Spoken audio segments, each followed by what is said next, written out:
வெற்றி வணக்கம்.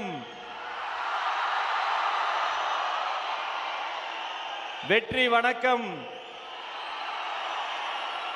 அஸ்ஸலாமு அலைக்கும். Praise the Lord. இதை மூன்றையும் சேர்த்து ஒரே வரியில் சொல்வதென்றால், பிறப்புக்கும் எல்லா உயிர்க்கும். உங்கள் அத்தனை பேருக்கும் வணக்கம் சொல்லி, மதில்கள் நிறைந்த மாநகரம், கோட்டை இருக்கிற வேலூர், வேலூர் மண்ணுக்கும் மக்களுக்கும் வணக்கத்தை சொல்லி, பழங்கால கோட்டை வேலூரை பார்ப்பதற்காக வருங்கால சென்ட் ஜார்ஜ் கோட்டையே வந்திருக்கிறார். தலைவர் தயார், நீங்களும் தயார். ஆரம்பிக்கலாமா? வரவேற்புரை வழங்குவதற்காக வேலூர் கழக மாவட்ட செயலாளர் அண்ணன் ஆர் வேல்முருகன் அவர்களை வருக வருக என வரவேற்கிறேன்.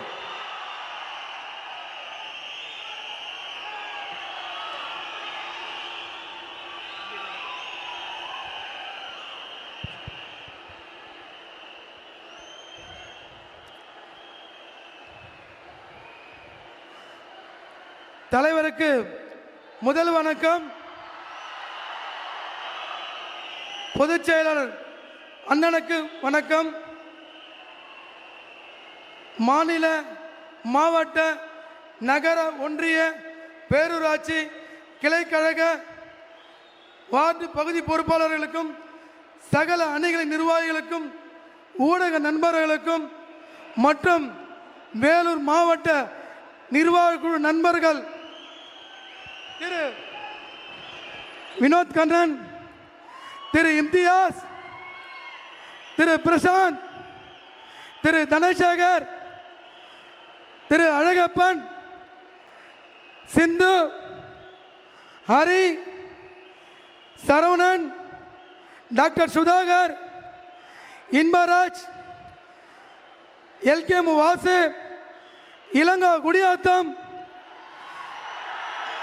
பரத் இளைஞரணி, ஆத்மா மாணவரணி, பரத் பகுதி செயலாளர், சசி வார்டு செயலாளர், தமிழ் மாவட்ட துணை செயலாளர், ஆடன் பிரபு கேவி குப்பம், கவி விவசாய அணி, பரத் தொழிலாளர் அணி, முத்து வர்த்தக அணி, விக்கி பகுதி செயலாளர், கார்த்தி பகுதி செயலாளர், ரமேஷ் பகுதி செயலாளர், கலைமதி மாவட்ட செயற்குழு உறுப்பினர்,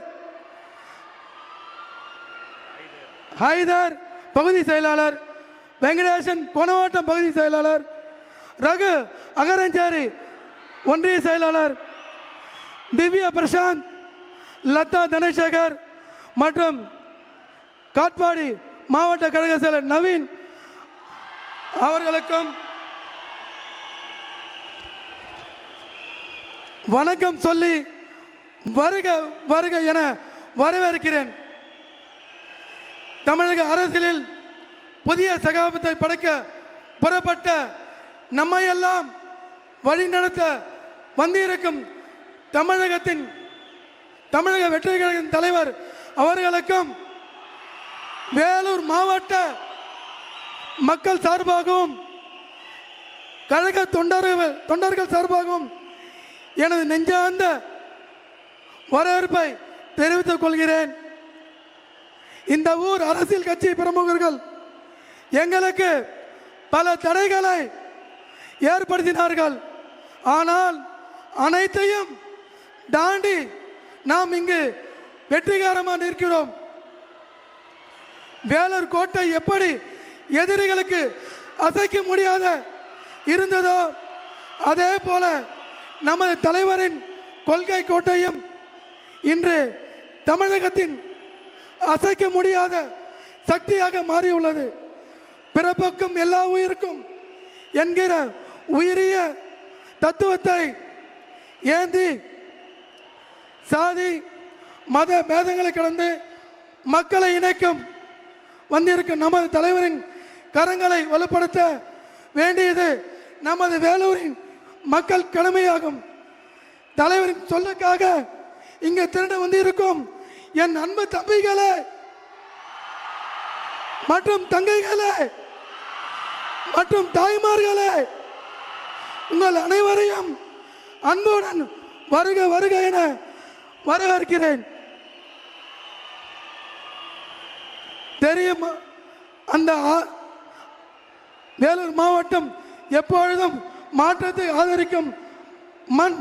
அந்த மாற்றத்தின் அடையாளம் திகழும் நமது தலைவரின் உரையை செவிடு மடக்க நம் அனைவரும் ஆவலாக உள்ளோம். தலைவரின் வழிகாட்டுதலுடன் தேர்தல் களத்தில் நாம் காணப்போகும் தமிழக வெற்றி கழக வரலாற்றின் பொன் எழுத்துக்களால் பொறிக்கப்படும். மீண்டும் ஒரு முறை உங்கள் அனைவரையும் வரவேற்று மகிழ்கிறேன். நன்றி, வணக்கம், வெற்றி நிச்சயம்.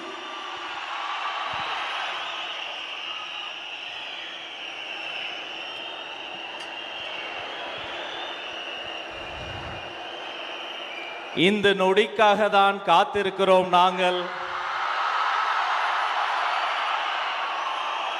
தர்மத்தாயின் தவ புதல்வரே, தமிழக வெற்றி கழகத்தின் தலைவா, தலைவா வா, தலைமை ஏற்க வா, தலைமை உரைத்தா. தமிழக வெற்றி கழகத்தின் தலைவர் வேலூரில் இதோ உங்கள் முன்னால்.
எங்க ஓட்டு எங்க உரிமை.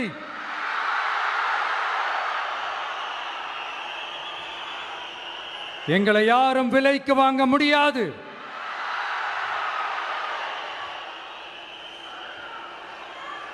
எங்க ஓட்டு விசில் சின்னத்துக்கு தான்.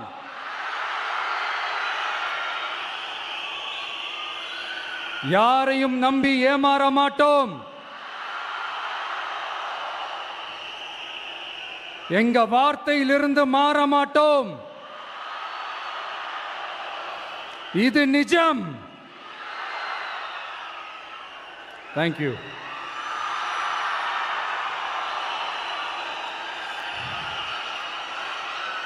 ஒரு குட்டி கதையிலிருந்து ஆரம்பிப்போமா?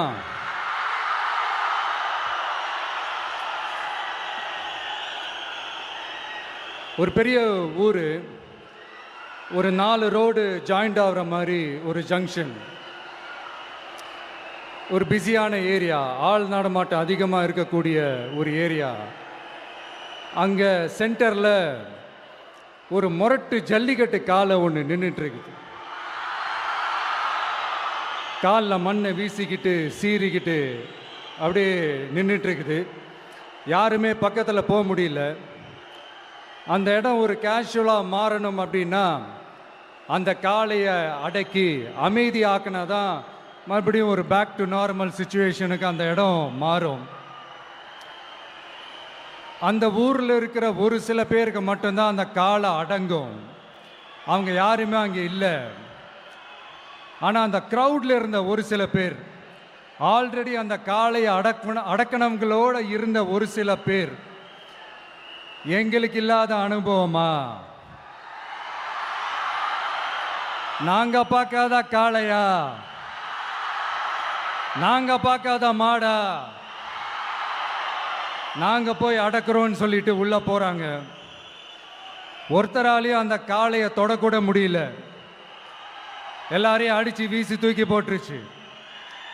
இப்போ என்னடா பண்ணுறது அப்படின்னு பார்க்கும்போது அந்த கூட்டத்தை விலக்கிட்டு ஒரு சின்ன பையன்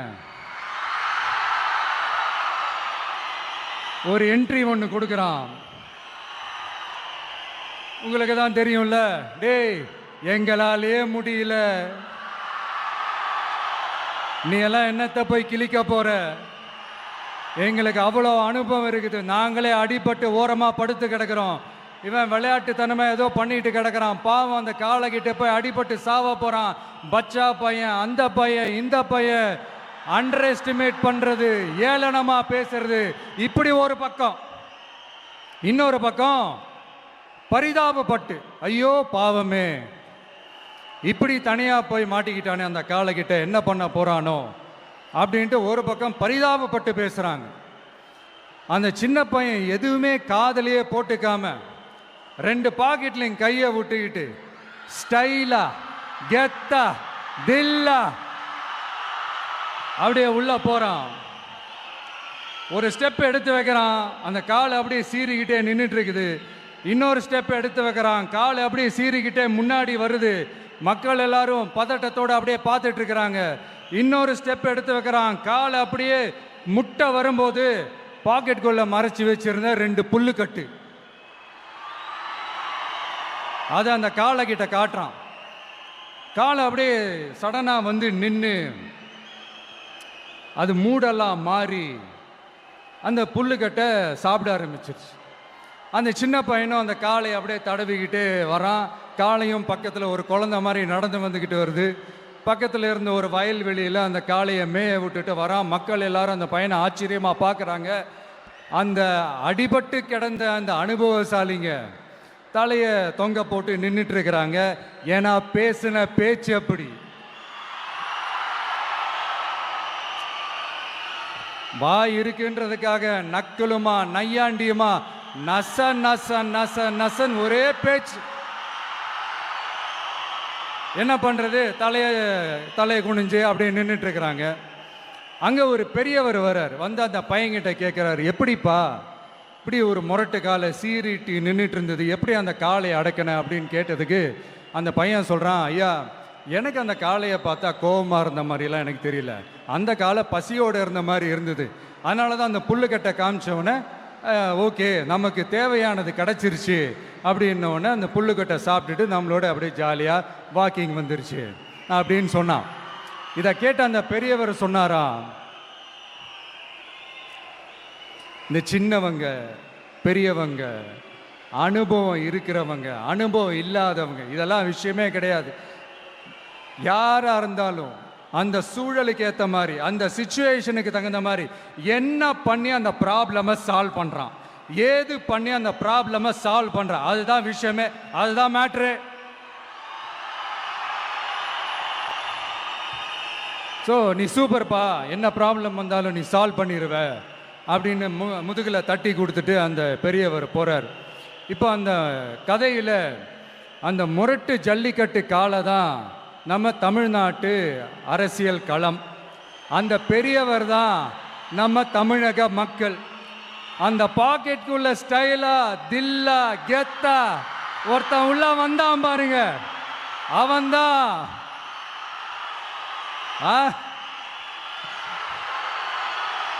நான் இல்லைங்க, நான் இல்லை, நான் நீங்க நாம எல்லாருமா சேர்ந்து மாபெரும் மக்கள் சக்தியா இருக்கக்கூடிய நம்ம டிவிகே,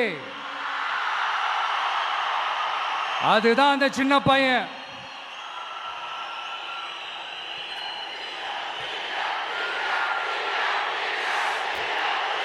தேங்க்யூ தேங்க்யூ தேங்க்யூ.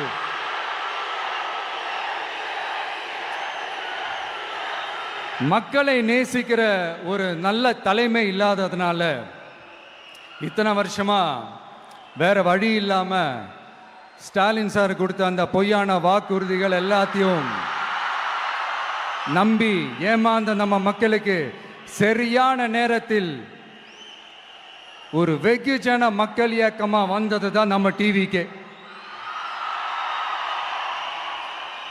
அந்த முரட்டு ஜல்லிக்கட்டு கால கதை ஏன் சொன்னோம், எதுக்கு சொன்னோம், யார் யாருக்கெல்லாம் சொன்னோங்கிறது புரிய வேண்டியவங்களுக்கு புரியும்னு நினைக்கிறேன்.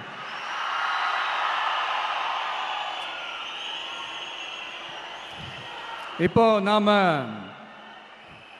ஒவ்வொரு வீட்டில் உயிரா உணர்வா இருக்கிறோம். ஆனால் நான் உங்கள் எல்லாரையும் நேரில் சந்திக்கணும், நீங்கள் இருக்கிற ஊருக்கே உங்களை சந்திக்கணும் அப்படின்றது தான் எனக்கு மனசில் இருக்கிற ஒரு பெரிய ஆசை. ஆனால் அந்த சிச்சுவேஷன் ஒரு எதிர்கட்சியாக இருந்து கேள்வி கேட்டுட்டு இருக்கிற இந்த நேரத்தில் நமக்கு எதிராக என்ன சூழ்ச்சிகள்லாம் நடக்குதுன்றது உங்கள் எல்லாருக்குமே நல்லா தெரியும். அதனால் இப்போ உங்களுக்கு ஒரு வாக்குறுதியை கொடுக்குறேன். நம்மளுடைய ஆட்சி அமைஞ்சதும்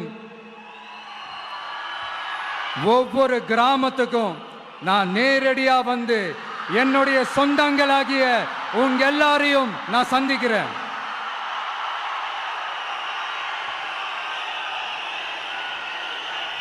கொஞ்ச நாளைக்கு முன்னாடி நம்ம ஸ்டாலின் சார் ஒரு உருட்டு ஒன்று உருட்டினாரு, நீங்க கேள்விப்பட்டிருப்பீங்க. இப்போ வரப்போற எலெக்ஷன் எதுக்கான எலெக்ஷன்? நம்ம சட்டமன்றம், தமிழ்நாடு சட்டசபைக்கான ஒரு தேர்தல் இல்லையா? இதே தமிழ்நாட்டுக்கும் டெல்லிக்குமான ஒரு எலெக்ஷன் அப்படின்னு சொல்கிறாங்க. இன்னும் கொஞ்சம் மேலே போய் தமிழ்நாட்டுக்கும் என்டிஏவுக்குமான ஒரு எலெக்ஷன் அப்படின்னு சொல்கிறாங்க. என்ன சார், டெல்லியில் ஏதாவது நிற்க போகிறீங்களா? அப்புறம் ஏன் தமிழ்நாட்டுக்கும் டெல்லிக்குமான ஒரு எலெக்ஷன் சொல்கிறீங்க? அப்புறம் இது ஏதாவது பார்லிமெண்ட் எலெக்ஷனா? பிரதமர் பதவிக்கு ஏதாவது போட்டி போடுறீங்களா? அப்புறம் ஏன் அதை தமிழ்நாட்டுக்கும் என்டிஏவுக்குமான ஒரு எலெக்ஷன் சொல்கிறீங்க? எங்களுக்கு புரியலையே சார், இது என்ன லாஜிக்னு எங்களுக்கு புரியலையே. எந்த எலெக்ஷனை எப்படி டீல் பண்ணணும், எப்படி ஹேண்டில் பண்ணணுன்றது நம்ம தமிழ்நாட்டு மக்களுக்கு தெளிவாக தெரியும். நம்ம தமிழ்நாட்டு மக்கள் மாதிரி ஒரு தெளிவான மக்களை நீங்கள் பார்க்கவே முடியாது. சூப்பர் கிளாரிட்டியோட சூப்பர் மக்கள் சார் நம்ம மக்கள். இந்த போருக்கு போகிறதுக்கு முன்னாடி தான் இந்த படை பரிவாரங்களோட போவாங்கன்னு கேள்விப்பட்டிருக்கிறேன். ஆனால் நீங்கள் என்னடானா இந்த ஒன்றுத்துக்கும் உதவாத இந்த பால் டப்பாவை உருட்டிக்கிட்டு இருக்கீங்களே சார். உண்மையிலே இந்த எலெக்ஷன் எதுக்கான எலெக்ஷன் சொல்லட்டுமா? தமிழ்நாட்டு மக்களுக்கும் ஊழலுக்கும் நடக்கிற போர், தமிழ்நாட்டு மக்களுக்கும் லஞ்சத்துக்கும் நடக்கிற போர், தமிழ்நாட்டு மக்களுக்கும் இந்த நிர்வாகத்தை சரியா செய்யாத இந்த திமுக அரசுக்கும் நடக்கிற போர், அதாவது தமிழ்நாட்டு மக்களுக்கும் உங்க ஆட்சிக்கும் நடக்கிற போர், தமிழ்நாட்டு மக்களுக்கும் ஸ்டாலின் சாருக்கும் நடக்கிற போர். இன்னும் சுருக்கமா சொல்லணும்னா விஜய்க்கும் ஸ்டாலின் சாருக்கும் நடக்கிற போர்.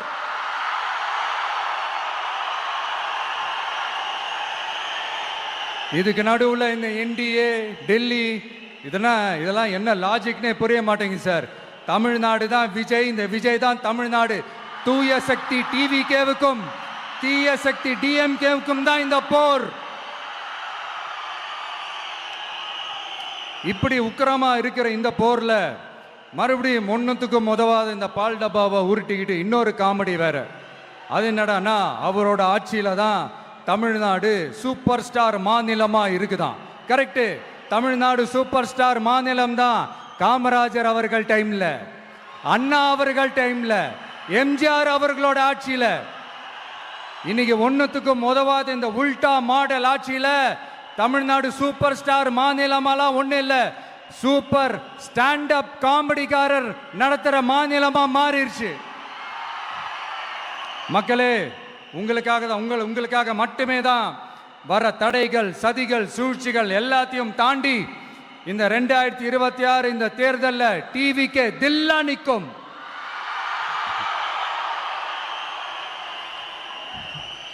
இதுவரைக்கும் நடந்த எலெக்ஷன் வேற, இப்போ நடக்க போற எலெக்ஷன் வேற. ஒவ்வொரு 5 இயர்ஸுக்கும் நடக்கிற எலெக்ஷன் மாதிரி இதை நினைச்சிடாதீங்க.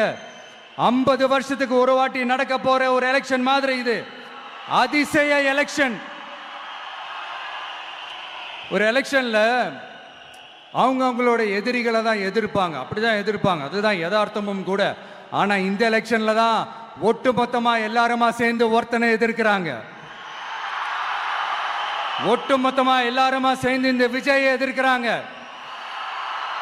ஏன்னா இந்த விஜய் ஊழலை எதிர்க்கிறான், லஞ்சத்தை எதிர்க்கிறான், மக்களோட மக்களா நிக்கிறான். அந்த மக்கள் அவன் கூட நிக்கிறாங்க.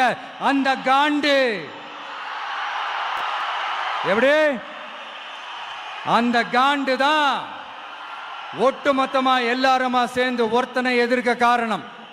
நீங்க எப்படி வேணா எதிர்த்துக்கங்க, ஆனா போட்டி ரெண்டே 2 பேருக்கு நடுவில் உள்ளதான். ஒண்ணு இன்னொன்னு. இந்த எலெக்ஷன் டேல மேக்சிமம் என்ன பண்ணுவீங்க? போவீங்க, ஓட்டு போடுவீங்க, வருவீங்க, அவ்வளவுதான் உங்களுடைய பார்ட்டிசிபேஷன். ஆனா இந்த எலெக்ஷன்ல நீங்க பங்கெடுத்துக்க போறீங்க. எஸ், உங்க வீட்டில் இருக்கிற ஒரு விஜய் தான், உங்க வீட்டில் இருக்கிற ஒரு விஜய் தான் வேட்பாளரா நிக்க போறாங்க. உங்க வீட்டில் நிக்கிற ஒரு வேட்பாளர்னா அப்போ உங்க வீட்டில் இருக்கிற மற்றவங்க எல்லாருமே வாக்காளர்கள் தானே.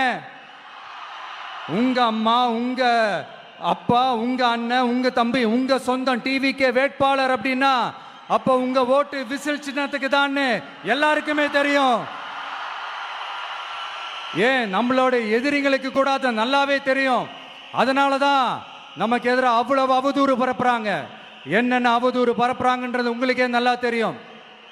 ஆனா அவங்களுக்கு தெரியாது, ஏன் மேல அவதூறு பரப்புனா அது மக்கள் மேல அவதூறு பரப்புற மாதிரின்னு. எனக்கு அரசியல் தெரியலன்னு சொன்னா அது மக்களுக்கு அரசியல் தெரியலன்னு சொல்ற மாதிரின்னு. என்ன அசிங்கமா பேசினா அது மக்கள் அசிங்கமா பேசுற மாதிரின்னு.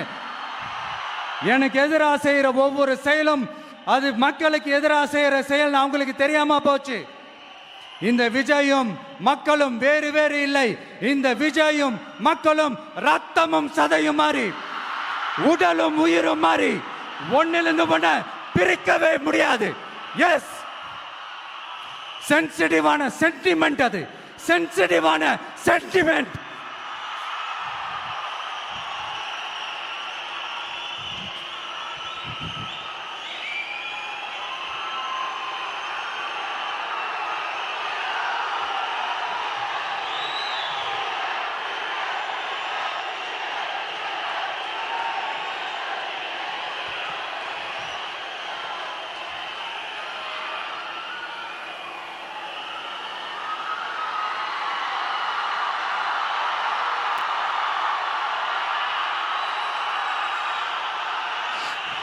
நான் சாரி, இதை யாரும் அசைக்க முடியாது. மக்களை நேசிக்கிற விஜய் வேணுமா, மக்கள் விரோத ஆட்சி நடத்துற ஸ்டாலின் சார் வேணுமா? இந்த விஜய் நம்புறீங்களா, ஸ்டாலின் சார் நம்புறீங்களா? Proof, this is the proof.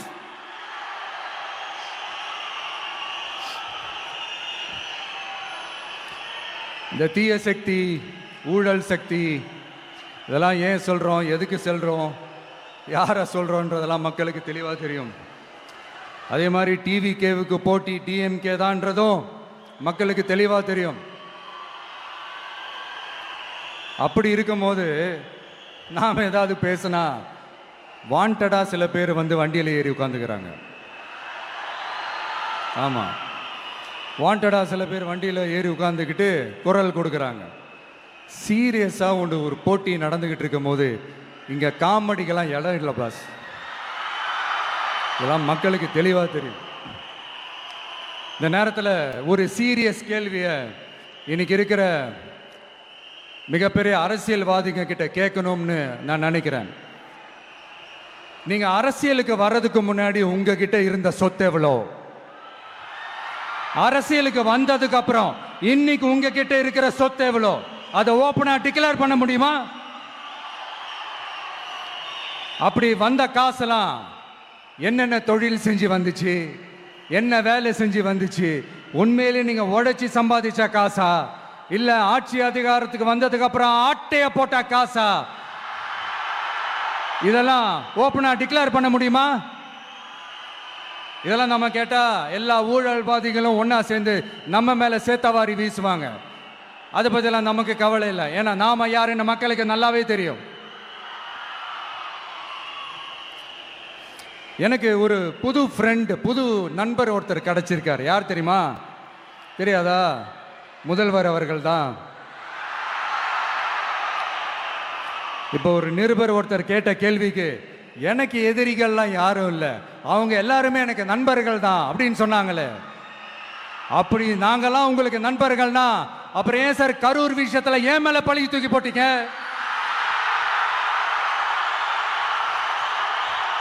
உங்களுக்கு மனசாட்சின்னு ஒண்ணு இருந்தா அப்படி பேசிருப்பீங்களா?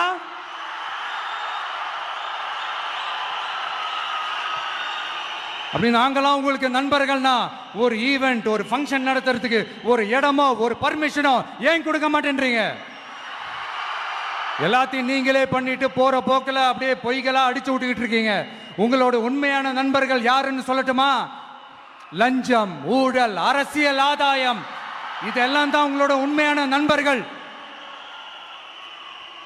பர்சனலா நீங்க எப்படி வேணா இருந்துக்கங்க சார், நமக்கு அதை பத்தி கவலை இல்லை, நமக்கு அது அவசியமும் இல்லை. ஆனா உங்க ஆட்சி தான் தப்பான ஆட்சி, தமிழ்நாட்டுக்கு தேவையில்லாத ஆட்சி. கொஞ்ச நாளைக்கு முன்னாடி கற்பனையா ஒரு விஷயம் ஒன்று சொன்னேன். இந்த முதல்வர் கூட விசில் சின்னத்துக்கு தான் வாக்களிப்பாரு அப்படின்ட்டு கற்பனையா ஒன்று சொன்னேன். ஆனா இன்னைக்கு நிஜமாவே நமக்கு ஆதரவா ஒரு கோஷத்தை எழுப்பியிருக்கிறாங்க. அது என்ன தெரியுமா? எங்க வாக்கு சாவடி வெற்றி வாக்கு சாவடியா. அதுக்கு அர்த்தம் என்ன தெரியுமா? எங்க வாக்கு சாவடி விஜய் வாக்கு சாவடின்னு அர்த்தம்.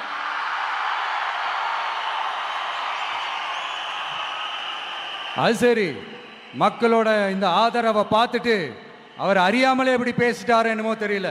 50 வருஷம் எக்ஸ்பீரியன்ஸ் அரசியல்ல, உண்மை என்னன்னு ஒத்துக்கிட்டு தானே ஆகணும்.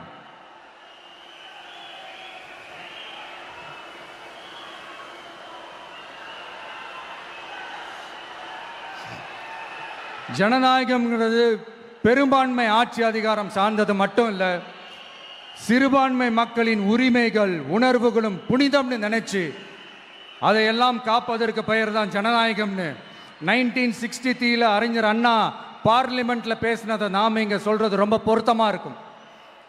அறிஞர் அண்ணா சொன்னது தான் டிவிகேவோட நிலைப்பாடும். இந்த ஸ்டாண்ட்ல நாம 100% உறுதியா இருப்போம். யாருக்காகவும் எதுக்காகவும் இதுல சமரசமே கிடையாது.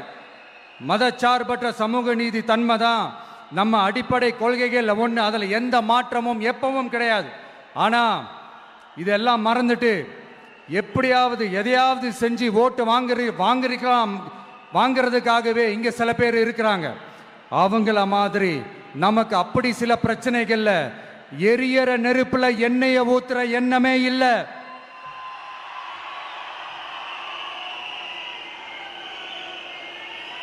இங்க சில அரசியல் கட்சிகளும் சில அரசியல் தலைவர்களும் ஒரு சில நேரங்களில் அமைதியா இருந்தாலே போதும், ஒரு பிரச்சனையும் வராது. இப்போ கரண்ட்ல இருக்கிற சில பிரச்சனைக்கு வருவோம். இந்த கரண்ட் பிரச்சனைக்கு வருவோம். மாசம் மாசம் கரண்ட் பில்லு கட்டுற மாதிரி மாத்துவோம்னு சொன்னீங்களே, செஞ்சீங்களா? நிறைய வீடுகளில் 100 யூனிட் தான் அந்த கரண்ட்டு செலவாகுது ஒரு மாதத்துக்கு. மாதம் மாதம் நீங்கள் அந்த பில்லு கொடுத்தீங்கன்னா அவங்களுக்கு அது ஃப்ரீ ஆகிடும், அவங்க அந்த காசை கட்ட தேவையே இல்லை. ஆனால் 2 மாதத்துக்கு ஒரு வாட்டி அந்த பில்லு கொடுத்தீங்கன்னா, இப்போ சப்போஸ் அது 200 யூனிட்டுக்கு மேலே போச்சுன்னா அது அவங்களுக்கு ஒரு மிகப்பெரிய சுமை தானே. இது எந்த கணக்கில் எடுத்துக்கிறது? ஒரு மாதிரி ஒரு மாடர்ன் கரப்ஷன் அப்படின்னு எடுத்துக்கலாமா? அடுத்து பஸ் வசதி. நிறைய கிராமங்களில் பஸ் வசதி இல்லைன்னு சொன்னால் இந்த ஒட்டுமொத்த திமுக அரசும் கத்திக்கிட்டு வந்துடுவாங்க. நாங்கள் பஸ் விடாத கிராமங்களே இல்லை அப்படின்னு சொல்லுவாங்க. அப்படி அது உண்மை அப்படின்னா முதல்வர் அவர்கள்கிட்ட நம்ம தங்கச்சி ஒருத்தவங்க ஒரு கேள்வி கேட்டாங்களே, எங்க ஊருக்கு ஒரு மினி பஸ்ஸாவது விடுங்க சார் அப்படின்னு கேட்டாங்களே, அது எந்த கணக்கில் எடுத்துக்கிறது? நிறைய மலை கிராமங்கள்ல பஸ் வசதி இல்லை, நிறைய மலை கிராமங்களில் ஹாஸ்பிட்டல் வசதி இல்லை. இது ரெண்டுமே எவ்வளவு முக்கியமான ஒரு விஷயங்கள். பஸ் வசதியும் ஹாஸ்பிட்டல் வசதியும் இல்லாததுனால வீட்டிலேயே பிரசவம் பார்க்குற அந்த ஆபத்து இருக்குதுன்னு எவ்வளோ நியூஸ் பார்க்குறோம். இதெல்லாம் எந்த கணக்கில் சேர்த்துக்கிறது? அடுத்து இது எல்லா மீட்டிங்லையும் பேசுறதுதான் பெண்களுக்கு பாதுகாப்பு நம்பர் 1 இருக்குது தமிழ்நாட்டில் அப்படின்னு சொல்றாங்க. அப்புறம் அது என்ன வி சேஃப் மாடலா? பெண்கள் என்ன சொல்றாங்க தெரியுமா? அது வி சேஃப் மாடல் இல்ல, வி ஆர் நாட் சேஃப் மாடல்னு சொல்றாங்க. இப்படி இருக்கிறப்போ தமிழ்நாட்டில் எங்க போனாலும் பெண்களுக்கு பாதுகாப்பு அப்படியே கொட்டி கிடக்குதான். இப்படி சொன்னா எப்படி சார்? கேட்கறவங்களாம் என்ன கேசரி சாப்பிட்றாங்கன்னு நினைச்சீங்களா?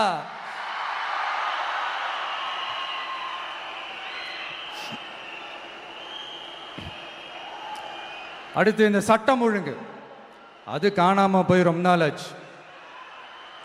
இவன் வேற, இந்த விஜய் வேற, எங்க போனாலும் இந்த மக்கள் கிட்ட இந்த சட்டம் ஒழுங்கை பத்தி பேசி ஞாபகப்படுத்திக்கிட்டே இருக்கான்னு முதல்வர் அவர்கள் அவங்க கூட இருக்கிறவங்க கிட்டலாம் சங்கடப்பட்டாராம். நாம் என்ன பண்றது?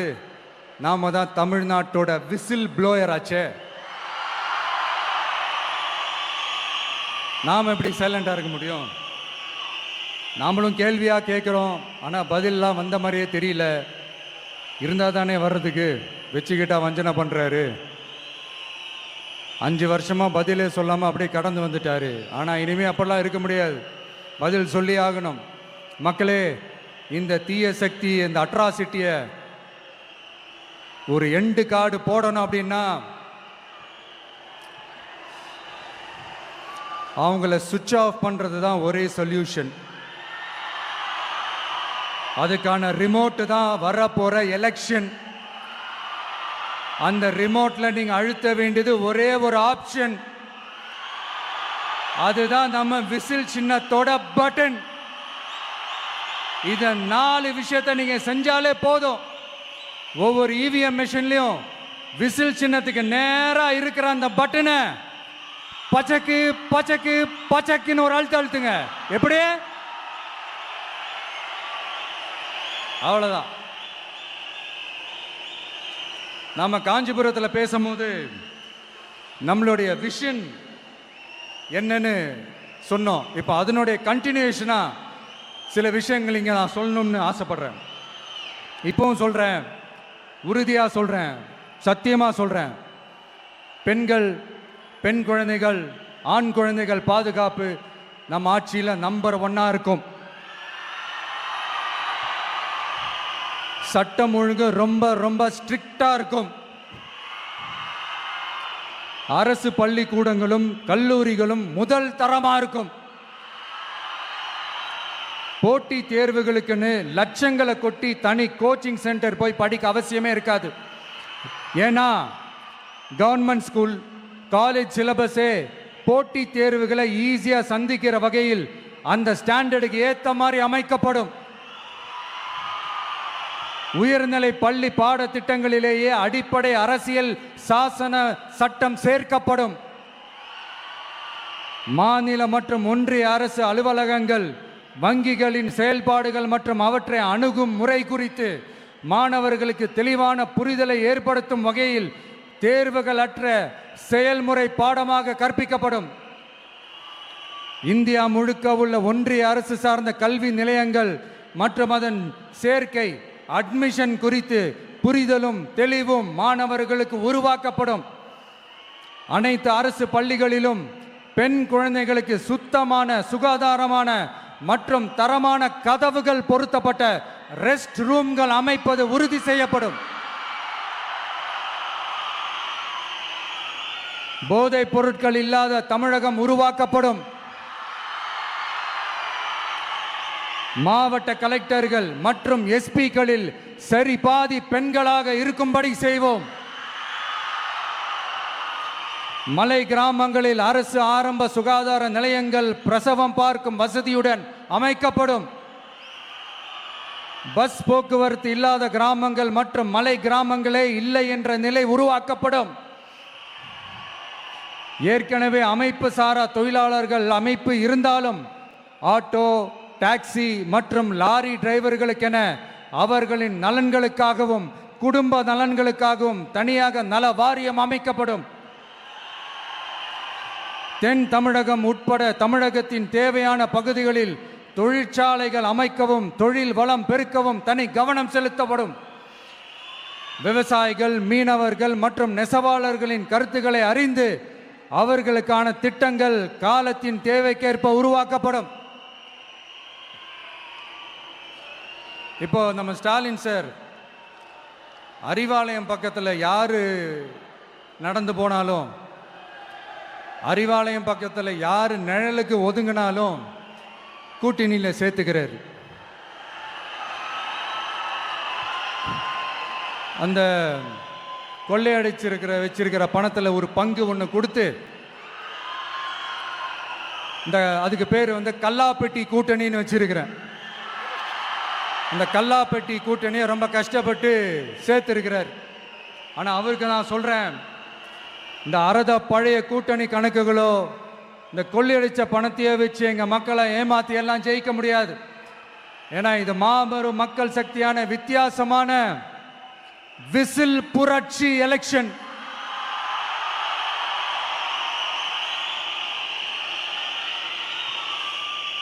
உங்களோட நான் இருக்கேன், நம்மளோட நம்ம மக்கள் இருக்கிறாங்க. இதுக்கு மேல என்ன வேணும்? கான்பிடென்ட்டா இருங்க, நல்லதே நடக்கும், வெற்றி நிச்சயம். மீண்டும் சந்திக்கும் வரை நன்றி, வணக்கம். என் நண்பர்களே, ஒரு சின்ன ரிக்வெஸ்ட். நான் திருப்பி இங்கிருந்து 4 hours சென்னைக்கு போகணும். தயவு செஞ்சு யாரும் என் வண்டிக்கு பின்னாடியோ என் வண்டி சைட்லேயோ பைக்கில் வராதிங்க. உங்களை நான் கெஞ்சி கேட்டுக்கிறேன். தேங்க்யூ.